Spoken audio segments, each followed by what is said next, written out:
Hello everyone, this is Ali. I welcome you all to my YouTube channel. Here I make tutorials and provide resources to help you become a better web developer. Let's get this video started.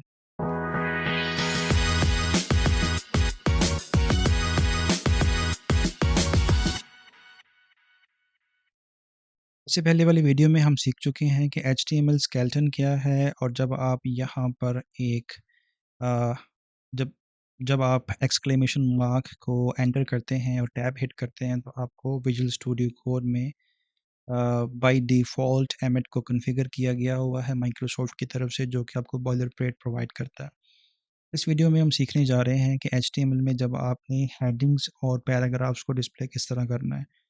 कोई भी किसी किस्म का content आपने जब display करना है, चाहे वो न्यूज़पेपर है, चाहे वो वेब है या बुक है, उसमें टेक्स्ट लाज़िम है और हर टेक्स्ट को उसके सेक्शंस को डिफ़ाइन करने के लिए उसमें यूज़ किए जाते हैं, उसको एक दूसरे से सेपरेट किया जाता है थ्रू हेडिंग्स।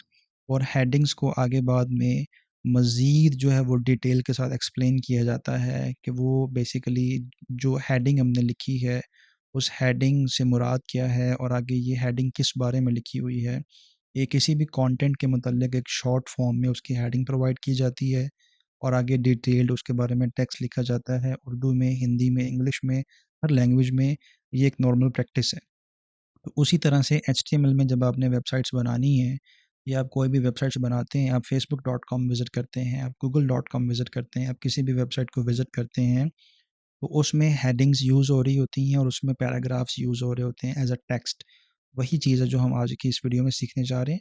तो बेसिकली आपने सबसे पहले यहाँ पे क्या करना है कि एक और फाइल बनानी है जिसको कि हम फॉर एग्ज़ाम्पल यहाँ पे लिखते हैं headings.html। ठीक है, इस फाइल को हमने बनाया, इसके अंदर हमने एक्सक्लेमेशन मार्क करना है, टैब हिट करनी है, हमारे पास बेसिक स्केलेटन कोड आ चुका है यहाँ पर। या फिर आप यहाँ पे क्या करेंगे कि यहाँ से इजीली हम सारे कोड को कंट्रोल ए करेंगे, फिर कंट्रोल सी करेंगे, कॉपी करके यहाँ पर आके कंट्रोल ए फिर से करेंगे, सारा सेलेक्ट करेंगे और कंट्रोल वी कर देंगे ताकि वो कंटेंट इसके ऊपर ओवरराइट कर जाए। ठीक है, अब इस फाइल की हमें ज़रूरत नहीं है, इसको हम यहाँ से यहाँ से क्लोज़ कर रहे हैं, यहाँ पर वो एग्जिस्ट कर रही है अभी भी। ठीक है, अभी हमने यहाँ पे बॉडी टैग के अंदर आना है। हेड टैग को हम ऑलरेडी डिस्कस कर चुके हैं और बॉडी टैग के अंदर अभी बेसिकली हमने हेडिंग्स को डिस्प्ले करना है। वर्डप्रेस में हेडिंग्स जो हैं वो 6 तरह की हैं। उसमें हेडिंग 1 है, 2 है, 3, 4, 5, 6 है। ठीक है, इसके बाद हेडिंग्स नहीं है। सॉरी, वर्डप्रेस नहीं, HTML की मैं बात कर रहा हूँ। बाय मिस्टेक मैं वर्डप्रेस बोल गया। तो HTML में बेसिकली 6 तरह की 6 टाइप्स ऑफ हेडिंग्स हैं। और यहाँ पर सबसे पहले सिंपल टैग्स हैं। जैसा कि मैंने आपको पहले बताया कि HTML पूरे का पूरा एग्ज़िस्ट करता है, पूरे का पूरा बेस करता है टैग्स पे। और टैग्स ही हैं जो HTML के डिफरेंट पार्ट्स ऑफ स्ट्रक्चर को डिफ़ाइन करते हैं। तो टैग्स में सबसे पहले हमारे पास हेडिंग में जो सबसे पहले आ रहा है वो H1 टैग है और यहाँ पर आप इसको यहाँ पर लेफ्ट एंगल ब्रैकेट H1 लिख के फिर राइट एंगल ब्रैकेट लिखेंगे तो विजुअल स्टूडियो कोड ऑटोमेटिकली आपको उसका क्लोजिंग टैग प्रोवाइड कर देगा। ये लेकिन इंडस्ट्री प्रैक्टिस नहीं है, चूँकि हम ऑलरेडी एमिट यूज़ कर रहे हैं तो हम इसको यहाँ से रिमूव कर रहे हैं। आप सिंपली यहाँ पे टैग का नेम लिखेंगे, जो भी टैग आपने लिखना है। जब आपको आइडिया हो जाए कि HTML में कौन-कौन से टैग्स होते हैं, तो सिंपली आपने टैग लिखना है। और जैसा कि यहाँ पर आपके पास वो एमिट यहाँ पे प्रोवाइड कर रहा है कि जब आप इस पे टैब हिट करेंगे तो यहाँ पर आपको ये पूरे का पूरा उसका बेसिकली उसका ओपनिंग टैग, उसका क्लोजिंग टैग भी प्रोवाइड करेगा और उसके यहाँ पर आप देख रहे हैं कि कर्सर उसके बिल्कुल सेंटर में ले आएगा और ये बहुत ही एक खूबसूरत चीज़ है। हम यहाँ पर H1 लिखेंगे, टैब करेंगे और बिल्कुल कर्सर हमारा उसके सेंटर में आ चुका है। यहाँ पर हम लिखेंगे हेडिंग 1 फॉर एग्ज़ाम्पल, ठीक है?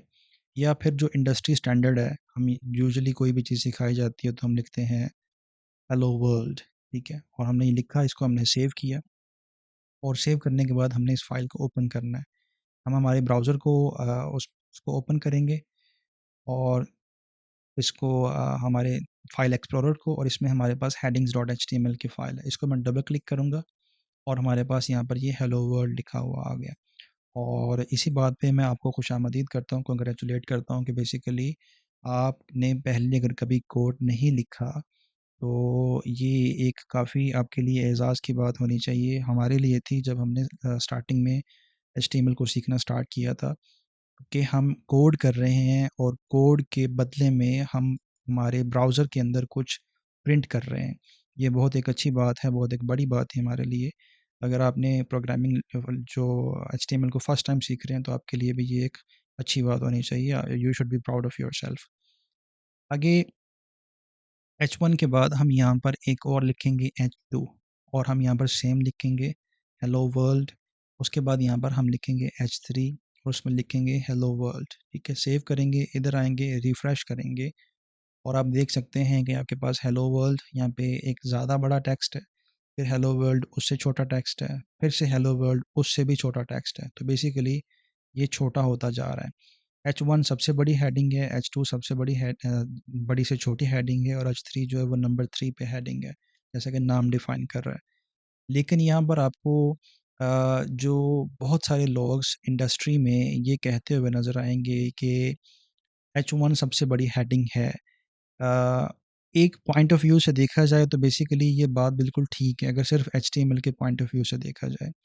लेकिन आज जब HTML के साथ CSS को यूज़ किया जाता है, कैस्केडिंग स्टाइल शीट को यूज़ किया जाता है, तो H2 को, यानी कि यहाँ पर ये जो H3 आ रहा है हेलो वर्ल्ड, इसका फ़ॉन्ट साइज़ जो है वो H1 के हेडिंग हेलो वर्ल्ड के साइज़ से बहुत छोटा है।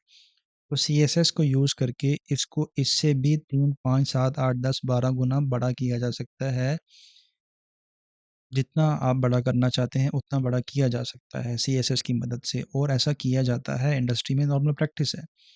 लेकिन फिर यहाँ पर आपके माइंड में ये सवाल आएगा कि ये बात कहाँ पर गई कि जी इस जो H1 है वो सबसे बड़ी हेडिंग है। अगर CSS से हम सब कुछ कर सकते हैं तो फिर हमें ये चेंज करने की फिर ये इसमें डिफरेंट टाइप्स ऑफ हेडिंग्स हैं ही क्यों नहीं, हैं ही क्यों, हम सिर्फ H1 ही यूज़ कर लें, या सिर्फ हम H3 ही यूज़ कर लें, या H6 ही यूज़ कर लें, या सिंपल हम पैराग्राफ यूज़ कर लें और बाद में CSS से उसको जैसे मर्ज़ी डिज़ाइन कर लें।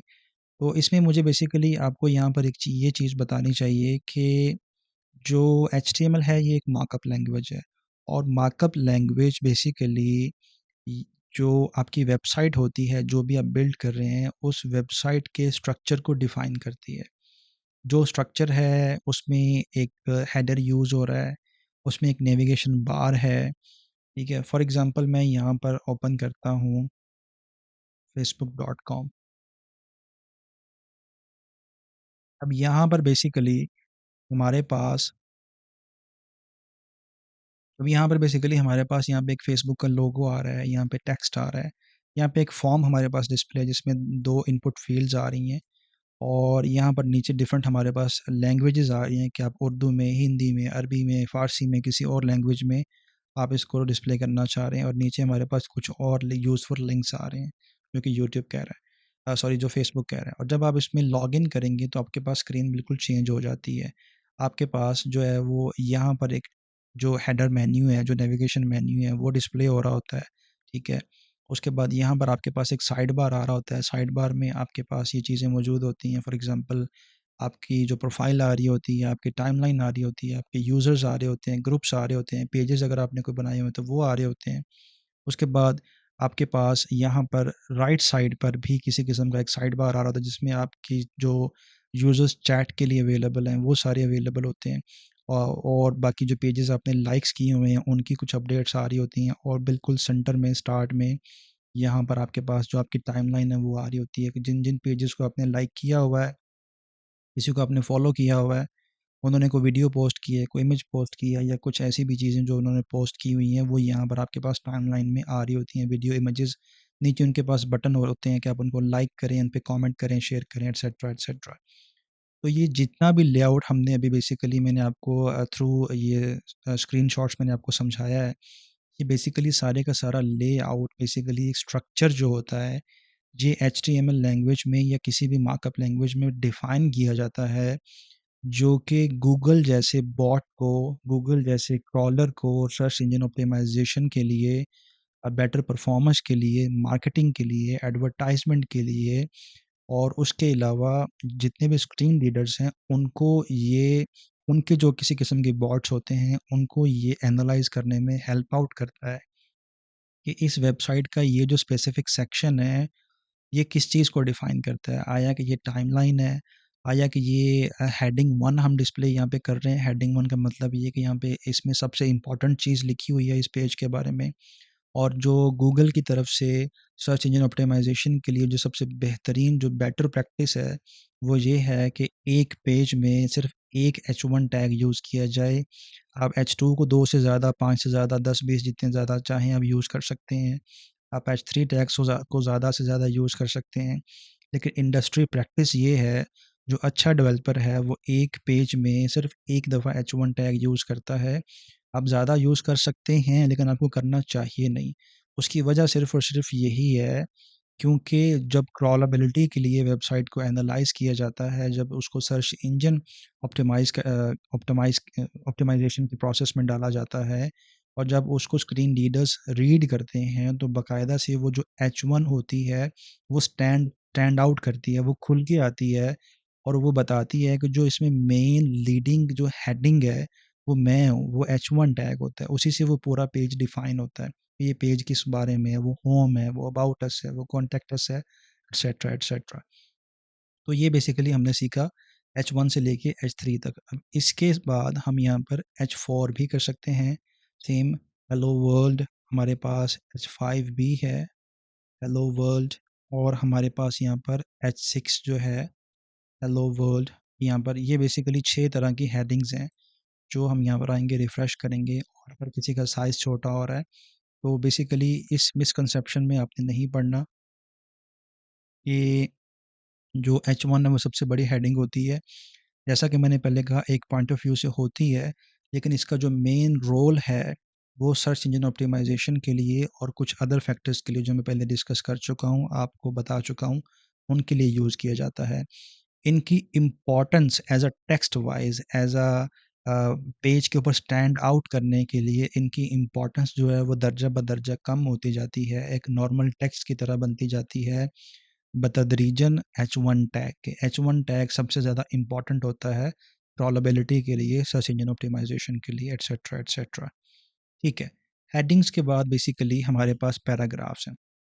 आप यहाँ पर पी टैग लिखेंगे, आप यहाँ पे टैब को हिट करेंगे और इसके अंदर आप लिखेंगे दिस इज़ अ पैराग्राफ। ठीक है, आप इसको सेव करेंगे, यहाँ पर आएँगे और आप इसको रिफ्रेश करेंगे, तो यहाँ पर आप देखेंगे कि ये हमारे पास एक पैराग्राफ आ रहा है। अब यहाँ पर हमने बेसिकली एक चीज़ और करनी है, यहाँ पर मैं कुछ 3 डॉट्स फॉर एग्ज़ाम्पल लगा देता हूँ, इसको सेव करता हूँ, इधर आता हूँ और हमें हर दफ़ा यहाँ पर आके इसको रिफ्रेश करना पड़ रहा है। तो इस रिफ्रेश से भी जान छुड़ाने के लिए, हमारा काम मज़ीद थोड़ा-सा आसान करने के लिए, ज़िंदगी में थोड़ी सहूलत पैदा करने के लिए, बीइंग अ डेवलपर जो कि इंशाल्लाह बनने जा रहे हैं और आप बनेंगे, और उसके लिए फिर आपने क्या करना है कि जो आपको याद होगा, मैंने आपको एक एक्सटेंशन इंस्टॉल करवाई है, लाइव सर्वर। ठीक है, ये एक्सटेंशन आपने इंस्टॉल की हुई है और मैंने पहली वीडियो में बताया था कि आपने इंस्टॉल करनी है, अगर नहीं की तो आप उसको अभी कर लें। और इसके लिए फिर आपने क्या करना है कि राइट क्लिक करना है आपकी index.html की फ़ाइल में, यहाँ पर, और यहाँ पर आपने इसको ओपन विद लाइव सर्वर कर देना है। ठीक है, जब आप इसको क्लिक करेंगे, ये एक विंडो को आपके ब्राउज़र में ओपन करेगा, जो कि इस एड्रेस पे आ रही होगी 127.0.0.1, और उसके आगे जो उसकी पोर्ट चल रही है वो 5500 है और आगे heading.html हमारी फ़ाइल आ रही है। बेसिकली मैं पीछे वाली को डिलीट कर रहा हूँ, क्लोज़ कर रहा हूँ, और यहाँ पर अब जब मैं आऊँ, इन 3 डॉट्स को मैं रिमूव करूँ और मैं सेव करूँ, तो यहाँ पर वो ऑटोमेटिकली रिफ्रेश हो जाएगा। यानी कि बेसिकली अगर मैं इसको इस साइड पे लगाऊँ और यहाँ पर इसको इस साइड पे लगाऊँ, और मैं यहाँ पर एक कंटेंट फॉर एग्ज़ाम्पल यहाँ पे मैं लिख एक और पैराग्राफ यहाँ पे मैं ले रहा हूँ, दिस इज़ अनदर पैराग्राफ, मैंने इसको किया, सेव किया और ऑटोमेटिकली यहाँ पर ये रिफ्रेश हुआ और यहाँ पर दूसरा पैराग्राफ जो है वो डिस्प्ले हो गया। अब अब दोनों सूरतों में बेसिकली मैं आपको एक चीज़ दिखाता हूँ। मैं दोबारा से यहाँ पर इसको headings.html की फ़ाइल को ओपन करता हूँ। अगर इसको मैं यहाँ से ओपन करता हूँ, तो मैं इसको जब पेज व्यू सोर्स करूँगा, ये कोड हमारा कुछ इस तरह से नज़र आ रहा है, ठीक है? अगर इसको मैं ज़ूम कर सकूँ, ये आप देखें, ये कोड हमारा एग्ज़ैक्टली वैसे नज़र आ रहा है, जैसा कि हमारे पास यहाँ पर नज़र आ रहा है, ठीक है? हमारे यहाँ पे विजुअल स्टूडियो कोड में नज़र आ रहा है, एग्ज़ैक्टली वैसे है। लेकिन अगर मैं यहाँ पर, जो कि हमारे पास हमने इसको ओपन विद लाइव सर्वर की अगर इसके ऊपर मैं राइट क्लिक करूँ और इसको मैं व्यू कोड सोर्स करूँ, आपको बेसिकली थोड़ा आइडिया होगा कि यहाँ पर हमारे पास एक स्क्रिप्ट एक्स्ट्रा है, ठीक है?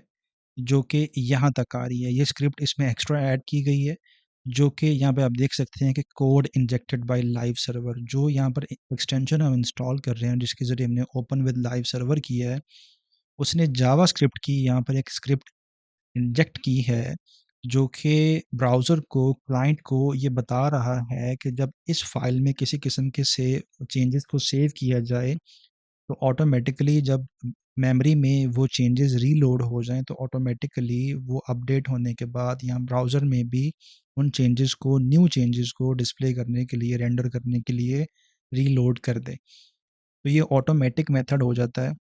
आपको बाय डिफ़ॉल्ट नहीं, आपको मैनुअली नहीं करना पड़ता, ठीक है? तो ये बेसिकली चीज़ है, जो हमने आगे लेके चलनी है और हमने इसको आगे फ़ॉलो करते रहना है। और यहाँ पर इसका जो ज़ूम लेवल है, मैं रीसेट कर रहा हूँ, ठीक है? 100 पे। हमें इसकी ज़रूरत नहीं है, रिमूव कर रहा हूँ, इसकी भी ज़रूरत नहीं है, मैं रिमूव कर रहा हूँ, क्योंकि हम यहाँ पर विजुअल स्टूडियो कोड को लेके चलेंगे। इसका मैंने फुल स्क्रीन किया यहाँ पे, और ठीक है जी, ये था हमारा हेडिंग्स और पैराग्राफ्स का, जिसको हमने डिस्कस किया। अभी इसके आगे वाली चीज़ें हम सीखेंगे आगे वाली वीडियो में।